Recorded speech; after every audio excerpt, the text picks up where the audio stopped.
Okay, Bacho, we are continuing with the bases and alkalis.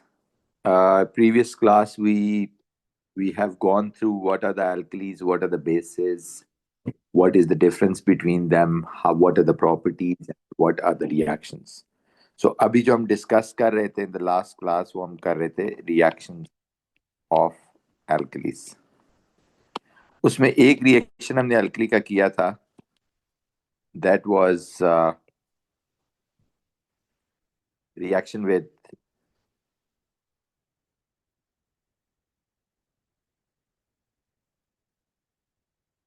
acids, जिसे हम neutralisation reaction भी कहते हैं, और फिर उसकी आने की इक्वेशन भी हमने की. Okay,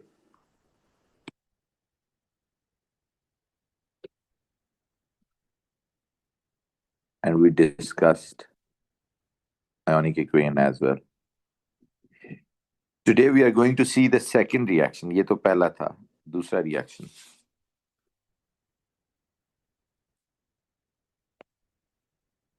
Reaction with ammonium salts.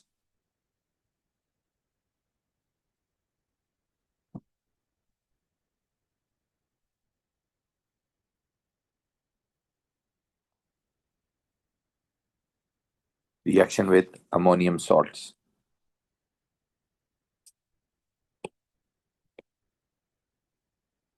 How the alkalis react with ammonium salts. पहले तो आपको समझना है ammonium salts क्या है. बच्चों, एक आयन होता है NH4 पॉजिटिव, जिसको हम क्या बुलाते हैं, अमोनियम आयन.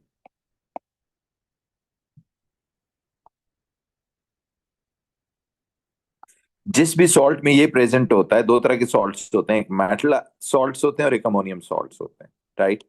तो सॉल्ट्स को हम दो कैटेगरीज में डिवाइड करते हैं. ये मैंने पहले भी आपको बताया जब सॉल्ट्स कर रहे थे. जैसे अगर मैं अमोनियम क्लोराइड ले लेता हूं तो ये एक अमोनियम सॉल्ट होगा. हाँ, अगर आप सोडियम क्लोराइड ले लें तो वो एक मेटल सॉल्ट है. ठीक है, तो एक तरह के अमोनियम सॉल्ट होता है, दूसरा ये मेटल सॉल्ट है. कि जब पॉजिटिव आयन मेटल से आता है तो आप कहते हैं वो मेटल सॉल्ट है, जब पॉजिटिव आयन अमोनियम होता है तो आप इसे अमोनियम सॉल्ट कहते हैं. वो कहते हैं कोई भी अमोनियम सॉल्ट ले लें, जैसे अमोनियम क्लोराइड हो गया, अमोनियम नाइट्रेट हो गया, अमोनियम सल्फेट हो गया, कोई भी जो अमोनियम सॉल्ट है, जब आप उसको रिएक्ट कराते हैं विथ सोडियम हाइड्रोक्साइड एल्कली, यानी एल्कली के साथ जब रिएक्ट करते हैं अमोनियम सॉल्ट और हीट करते हैं, तो जो रिएक्शन होता है, देखें वो भी क्या है, kind of acid base reaction है. लेकिन इसमें होता क्या है, जब आप इसको हीट करते हैं तो जो अमोनियम का पार्ट है ना बच्चों, वो स्ट्रेट फॉरवर्डली अमोनिया गैस में चेंज हो जाता है. एक ऐसी गैस निकलती है जो लिटमस पेपर को ब्लू कर देती है, राइट, अमोनिया गैस. और फिर ये जो Na पॉजिटिव है और ये Cl नेगेटिव है, ये दोनों मिलके क्या बना देंगे, NaCl, एक सॉल्ट, प्लस H2O. ओके, सो जब भी एक अमोनियम सॉल्ट किसी एल्कली से रिएक्ट करता है तो आप देखें क्या बना, आप कहते हैं जी अमोनिया गैस. ये अगर आपको याद हो तो ये रिएक्शन हमने पहले भी किया है, दो दफा किया है. एक दफा हमने अमोनिया की प्रिपरेशन में किया था कि अगर लार्ज स्केल ना प्रिपेयर करना हो, स्मॉल स्केल प्रिपेयर करना हो, तो ammonia gas, salt and water बन जाता है इसमें. ठीक है, ये अमोनिया गैस की प्रिपरेशन. और फिर मैंने आपको अमोनियम आयन के टेस्ट के बारे में बताया था कि अमोनियम आयन का टेस्ट भी इसी से होता है. ओके, सिमिलरली अमोनियम नाइट्रेट और सोडियम हाइड्रोक्साइड जब रिएक्ट करते हैं तो क्या बन जाता है, देखें, it's ammonia gas, sodium nitrate plus H2O. इसी तरह अगर आप इसको सोडियम हाइड्रोक्साइड एक्वस से रिएक्ट करते हैं तो क्या बन जाएगा, देखें, इट्स अमोनिया गैस प्लस, ये देखें, सोडियम और सल्फेट मिलके देंगे sodium sulphate, salt along with water. Okay. So this is the one of the reactions. So ammonium salts, when they react with alkali, they form ammonia gas with salt and water. So this is the second reaction. और ये reaction, as I told you, this is very common reaction for the preparation of ammonia gas on a small scale, and the ammonium ion के test में भी यही होता है. Sodium hydroxide डाल के वार्म करते हैं, अगर एक गैस निकले विच टर्न्स द, यानी ये अगर आपके पास लैब में भी ये टेस्ट होता है कि अगर आपके पास यहाँ अमोनियम सॉल्ट है, देखें लेट्स से अमोनियम क्लोराइड है आपके पास, आपने इसमें डाल दिया सोडियम हाइड्रोक्साइड और इसको हीट किया, तो यहां से बबल ऑफ गैस निकलेंगे यूं. ओके. ये जो बबल ऑफ गैस निकलेंगे ये क्या है? दिस इज द, ये क्या है? ये अगर आप रेड लिटमस पेपर को रखेंगे तो ये क्या हो जाएगा? ये ब्लू हो जाएगा. Right. So this is how the ammonia gas is tested. So बच्चों, ये एक तरीका है अमोनिया गैस को टेस्ट करने का भी. बस आप यहाँ पे ना इस माउथ के ऊपर यहाँ वो लिटमस पेपर रख देते हैं, तो रेड होता है पहले, और फिर जो ही गैस आके उसको लगती है इनिशियली वो इस तरह का होता है यूं, लेकिन जो ही गैस इसको लगती है तो it turns blue like this. Okay, so this is how this reaction of alkalis, right? So that's all about the reactions of alkalis and bases and their ionic reactions, right? यहाँ पे जाके bases और alkalis end हो जाता है, और salts भी. अभी हम डिस्कस करने लगे हैं oxides, तो heading they oxides. What are the oxides? पहले तो आपको ये समझना है कि ऑक्साइड होता क्या है. It is a binary compound of oxygen. Binary का मतलब होता है दो. It is a binary compound of oxygen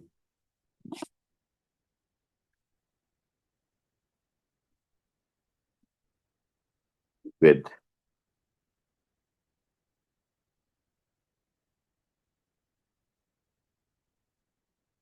another element.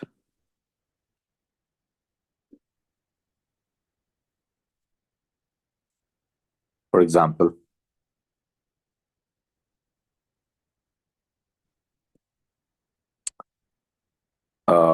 sodium oxide. Binary समझ रहे हैं ना? बाइनरी का मतलब होता है टू, यानी उसमें सिर्फ ऑक्सीजन हो और एक और एलिमेंट हो. सोडियम ऑक्साइड हो गया, मैग्नीशियम ऑक्साइड हो गया. सो ऑक्सीजन और मैग्नीशियम दो ही एलिमेंट्स हैं. सल्फर डाइऑक्साइड हो गया, नाइट्रोजन डाइऑक्साइड हो गया, वाटर हो गया, राइट, कार्बन मोनोऑक्साइड हो गया. सो ऑल दीज कंपाउंड्स जिनमें oxygen and one more element होता है, they are known as binary compound of oxygen, they are known as oxides, right. अब ऑक्साइड्स को हम दो मेन कैटेगरीज में डिवाइड करते हैं.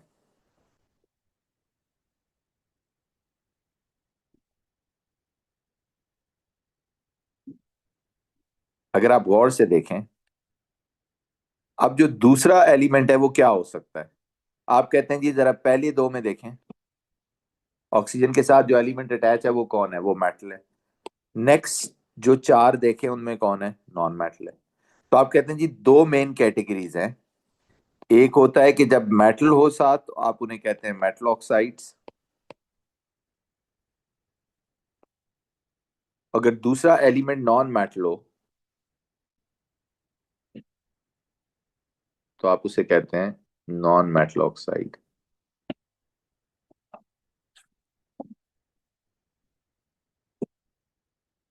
मेटल ऑक्साइड क्या है देखिए. जब मेटल और ऑक्सीजन आपस में कंबाइन करते हैं तो you call it metal oxide. जैसे कौन है मेटल ऑक्साइड में? सोडियम ऑक्साइड है, मैग्नीशियम ऑक्साइड है, कैल्शियम ऑक्साइड है, कॉपर ऑक्साइड है, जिंक ऑक्साइड है, लेड ऑक्साइड है, एल्यूमिनियम ऑक्साइड है. ये सब क्या है? मेटल ऑक्साइड है। इसी तरह नॉन मेटल ऑक्साइड में जैसे सल्फर डाइऑक्साइड है, सल्फर ट्राइऑक्साइड है, नाइट्रोजन मोनोऑक्साइड है, नाइट्रोजन डाइऑक्साइड है, वाटर है, कार्बन डाइऑक्साइड और कार्बन मोनोऑक्साइड। आप कहते हैं ये सब नॉन मेटल ऑक्साइड। अब फिर आगे ये दो कैटेगरीज में डिवाइड होते हैं। मेटल ऑक्साइड को अगर आप देखें ना, तो most of the metal oxide जो है ना,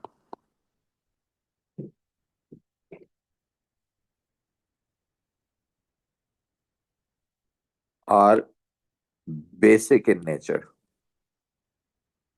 अब ये इंपॉर्टेंट पॉइंट है, याद रखना है बच्चों को, कि तकरीबन सारे ही जो मेटल ऑक्साइड्स हैं ना, वो बेसिकली एसिड बेस की कैटेगरी में डालें तो बेसिक इन नेचर होते हैं, यानी बेसिक होते हैं, बेसिस होते हैं मोस्ट ऑफ द ऑक्साइड्स। ठीक है। बेसिक ऑक्साइड का क्या मतलब होता है? That is they react with acids.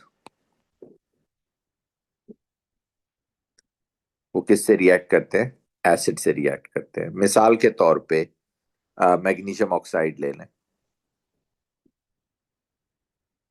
या तो आप सल्फ्यूरिक एसिड से रिएक्ट करें, हाँ करता है। क्या बन जाता है? Magnesium sulphate and water.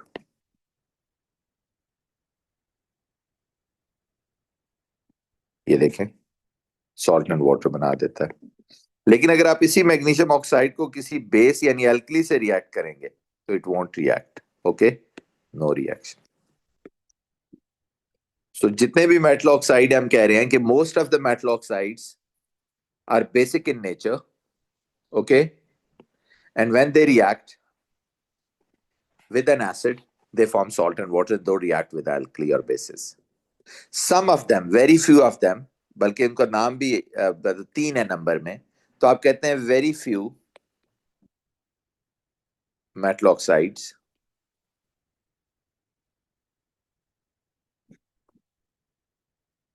Are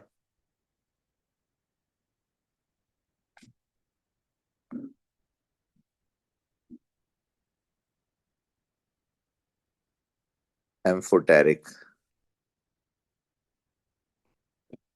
amphoteric का क्या मतलब होता है? That is they react with both acids and alkalis. उनमें दोनों नेचर होती हैं, आपको पता है। They can react with both acids and alkalis, यानी इनमें दोनों नेचर होती है। एसिड से मिक्स करो बेसिक ऑक्साइड बन जाते हैं, बेस से मिक्स करो एसिड ऑक्साइड बन जाते हैं।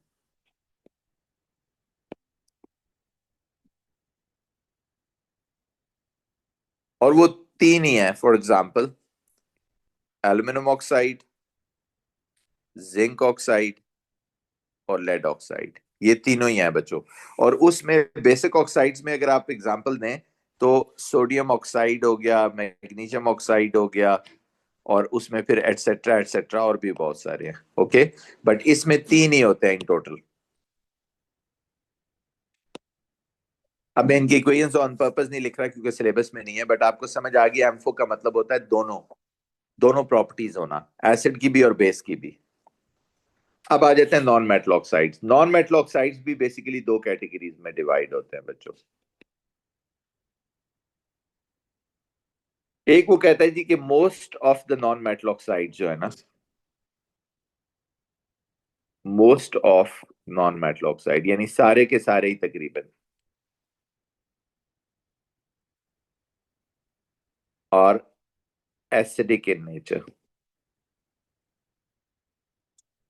एसिडिक इन नेचर का क्या मतलब होता है? दे react with acids,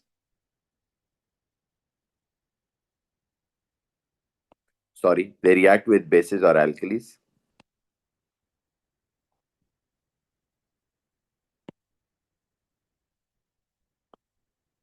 but no reaction with acids.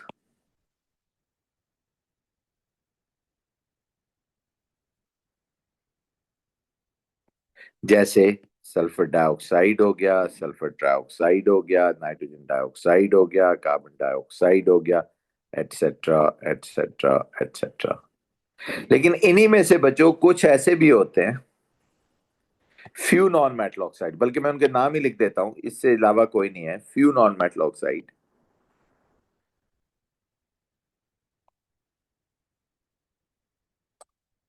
Are neutral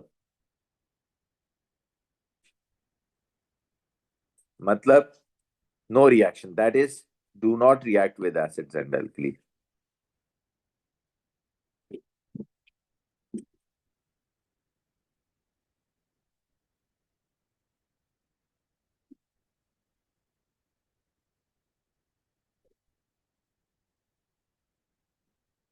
Do not react with acid and alkalis, और उनमें कौन है? H2O and CO, carbon monoxide and water. So ये बच्चों चार कैटेगरीज होगी एसिड्स ऑक्साइड्स की: acidic oxide, basic oxide, amphoteric oxide and neutral oxides, right? So four basic types हैं. मेटल ऑक्साइड ज्यादातर बेसिक है, नॉन मेटल ज्यादातर एसिडिक है, लेकिन उनमें से दो दो तीन तीन ऐसे हैं जो न्यूट्रल और एम्फोटेरिक हैं. ऐसे आपको इनको याद करना होगा. ओके.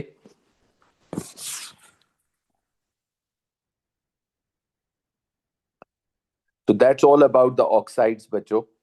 एंड अब इसके बाद जो that is all about this process of oxides and there reactions and everything, right? अब इसमें आगे चलते हैं. अब एक प्रोसेस अभी हम डिस्कस करने लगे हैं बच्चों, that is known as the process titration. ठीक है, हेडिंग दे टाइट्रेशन.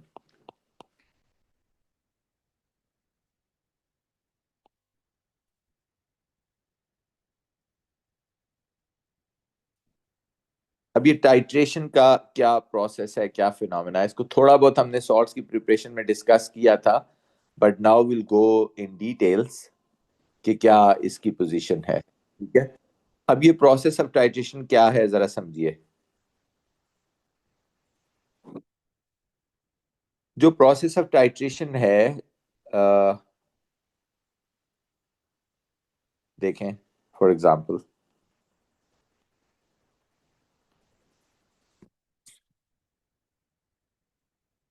आप इसको ऐसे याद रख लें कि it is the process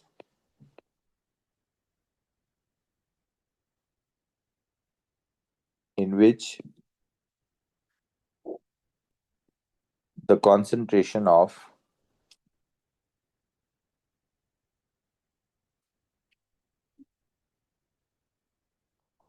a solution is determined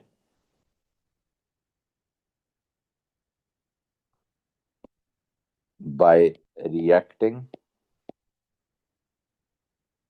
or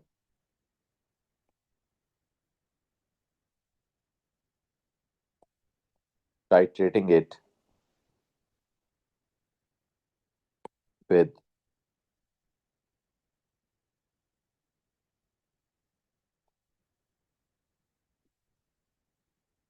a solution of known concentration. क्या मतलब है इसका, मैं एक्सप्लेन करता हूँ. एक सिचुएशन एज्यूम करते हैं. वो कहता है ये दो बीकर है आपके पास. अब ये बात गौर से सुनना. ये दो सॉल्यूशंस है, एक एसिड है, एक एल्कली है, एक HCl है, एक NaOH है.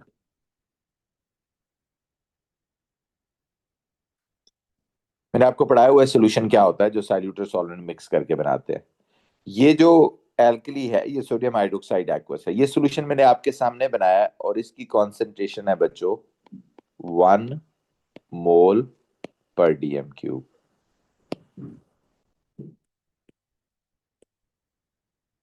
यानी सोडियम हाइड्रोक्साइड का 1 मोल 1 DM³ वाटर में आपके सामने डिसॉल्व किया. ये वाला सॉल्यूशन आपके सामने डिसॉल्व नहीं किया. ये मैं दूसरे कमरे में गया और उसमें जाके HCl की कितने मोल्स कितने उसमें डिसॉल्व किए नहीं पता. इसको मैं क्या देता हूं, X मोल पर DM³ HCl एक्वस. ये है बच्चों आज का टास्क आपका, ये X फाइंड करना कि कितने मोल HCl पानी में डिसॉल्व करके ये सॉल्यूशन बनाया है. तो ये एक समझ लें मैजिकल प्रोसेस है, एक मैजिशियन प्रोसेस है जिसमें आपने एक मैजिक के थ्रू ये डिटरमिन कर लेना है कि दूसरे कमरे में ले जाके जो सोल्यूशन बनाया गया उसकी क्या कॉन्सेंट्रेशन है, उसमें कितने मोल HCl, कितने 1 DMQ पानी में डालें। उसके लिए फिर आपको पहले एक प्रैक्टिकल स्टेप्स करने होते हैं, फिर कैलकुलेशंस करनी होती हैं। प्रैक्टिकल स्टेप में क्या करते हैं आप ये करते हैं कि किसी एक सोल्यूशन को, इधर सुने, फॉर एग्जांपल ये आपकी मर्जी होती है, किसी को भी ले सकते हैं। ये एक ऑपरेटस होता है, इसको कहते हैं बच्चों कॉनिकल फ्लास्क।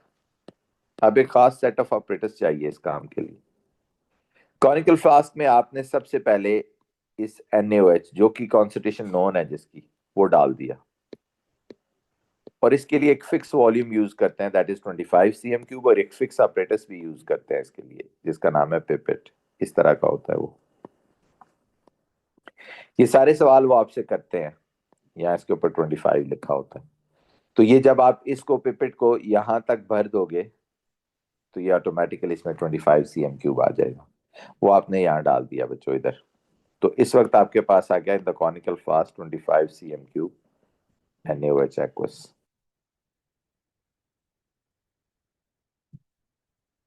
ऊपर आपने एक ब्यूरेट लगाया, यूं,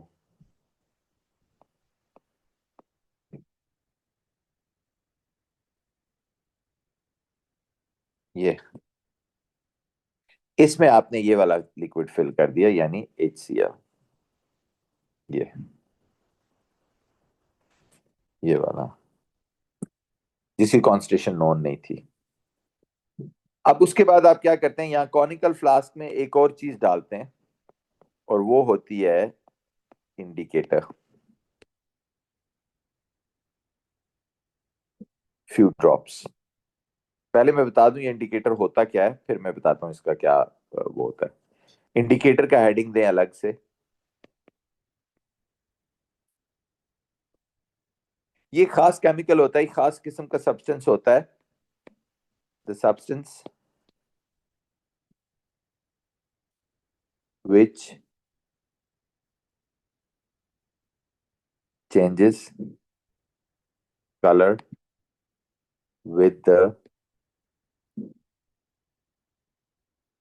change in pH।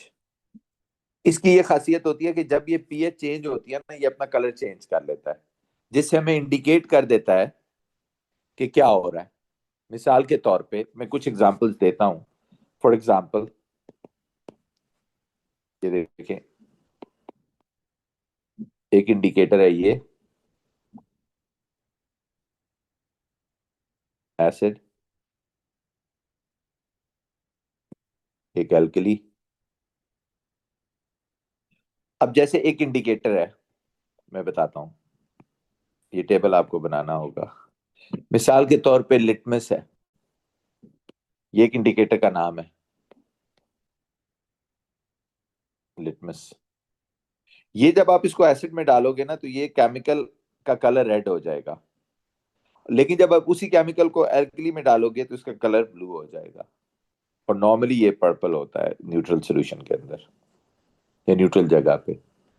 इसी तरह एक और है, उसका नाम है मीथाइल ऑरेंज।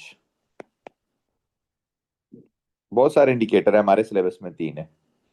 ये एसिड में डालो तो ये रेड या पिंक हो जाता है, और उसको भी सारे कलर को रेड या पिंक कर लेता है। एल्कली में डालो तो क्या हो जाता है, येलो। और न्यूट्रल सॉल्यूशन हो तो ये क्या हो जाता है, ऑरेंज। तो ये हमें थ्योरी पे याद करने पड़ेंगे सारे ये याद टर्म्स। करने पड़ेंगे, जो 3 दे रहा हूं ये याद करने पड़ेंगे, ये हमारे सिलेबस में है। 4 दूंगा। फिनॉल फैथलीन, फिनॉल फैथलीन कलरलेस होता है, फिनोफ्थलीन बोलते हैं इसको इन एसिड। पिंक होता है एक एल्कली के अंदर, और कलरलेस होता है न्यूट्रल में भी। आखिरी है इसमें ब्रोमोथाइमल ब्लू।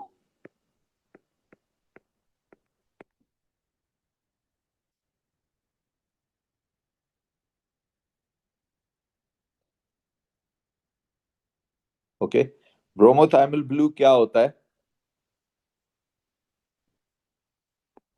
येलो, येलो और ब्लू इन एल्कली, और ग्रीन होता है न्यूट्रल में।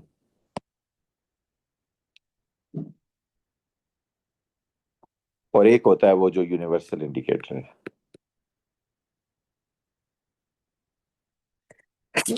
यूनिवर्सल इंडिकेटर टाइट्रेशन में तो यूज नहीं कर सकते, मैं बताता हूँ उसकी वजह क्या है। क्योंकि उसके बहुत सारे कलर होते हैं तो वो कोई शार्प कलर नहीं देता, इसलिए उसको उसमें नहीं यूज करते। यूनिवर्सल इंडिकेटर जो है वो क्या है, देखें। वो अगर आप उसको एसिड में डालते हैं तो वो रेड होता है। ऐसे में भी उसके दो तीन कलर होते हैं, pH 1 पे रेड होता है, फिर बाद में थोड़ा सा चेंज कर लेता है। ठीक है। और फिर जो है वो एल्कली में ब्लू और पर्पल होता है, और ग्रीन होता है उसमें न्यूट्रल में। बट एज आई सेड कि इसको टाइट्रेशन में नहीं यूज करते, मैं स्टार लगा देता हूँ क्योंकि ये शार्प कलर चेंज नहीं देता। ये डिफरेंट डिफरेंट बहुत सारे कलर चेंज देता है। रेड है शुरू में, फिर थोड़ा सा येलो हो जाता है, फिर ग्रीन हो जाता है, फिर ब्लू हो जाता है, और फिर फाइनली पर्पल हो जाता है एल्कली तक। सो इसलिए इसके कोई शार्प कलर चेंज नहीं है, तो इसलिए हम नहीं यूज करते इसको टाइट्रेशन में।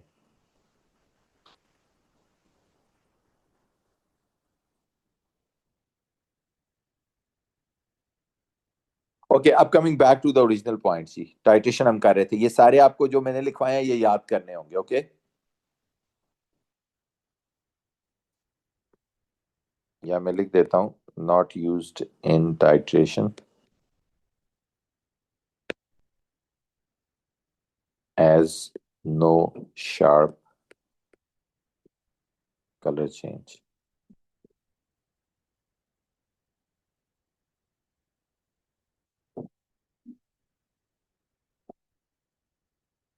निशान इसका वो देख के स्क्रीनशॉट डाल दें ग्रुप के अंदर कि इंडिकेटर्स क्या हैं, उनके कलर्स क्या हैं, and all that. Okay.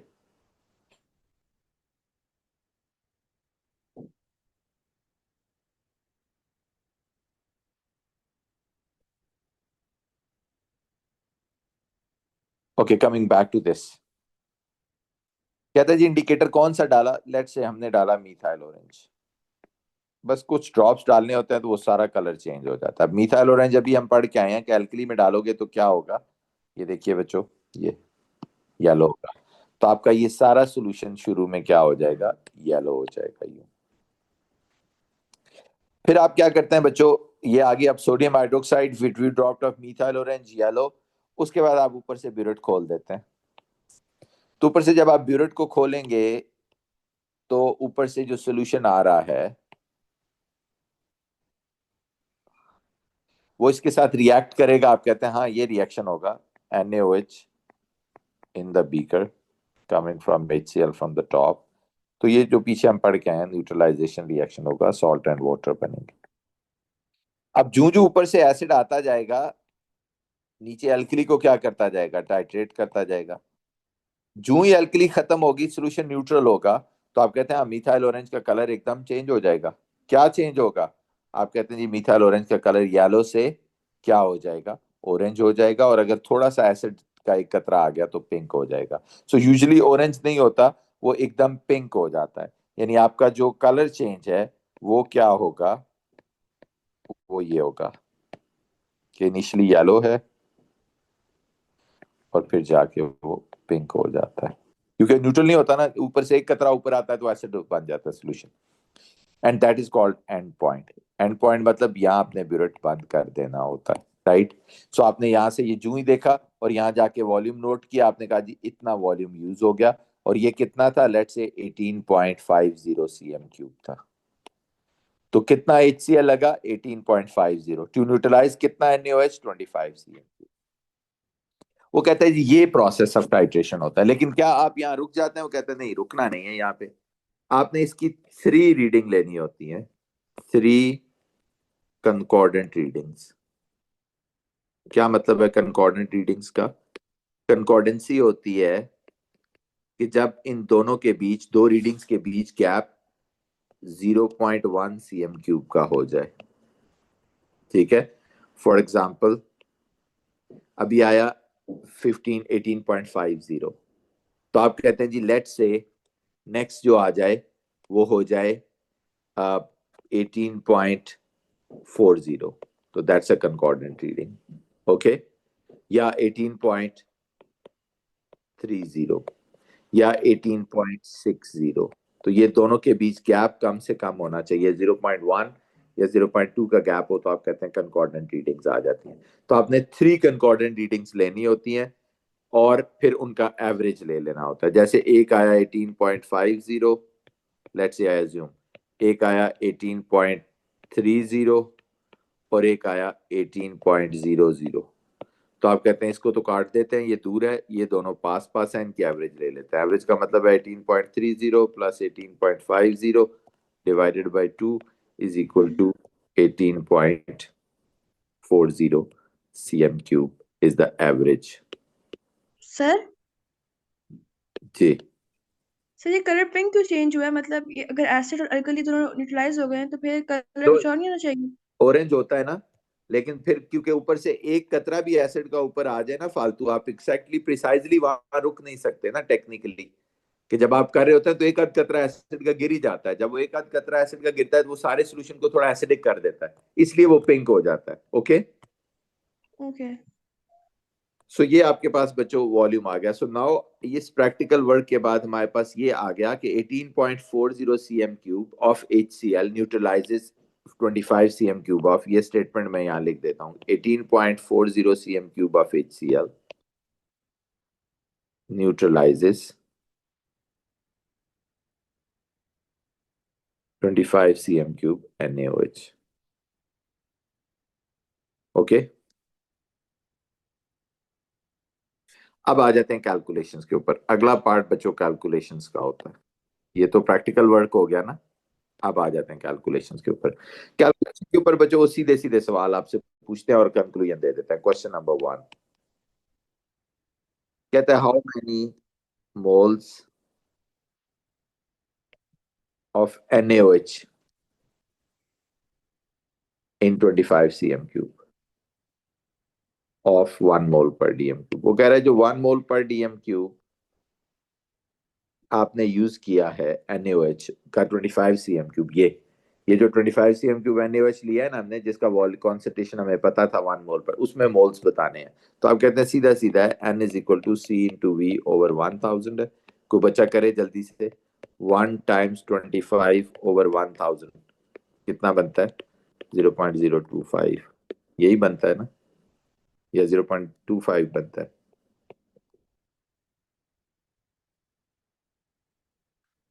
Question number 2, question number 2 में कहता है ये NaOH इक्वेशन देता है बच्चों के, HCl से रिएक्ट करके मोलर रेशो कराने लगा है अभी, NaCl और H2O बनाता है, और इन दोनों की आपस की रेशो 1:1 है।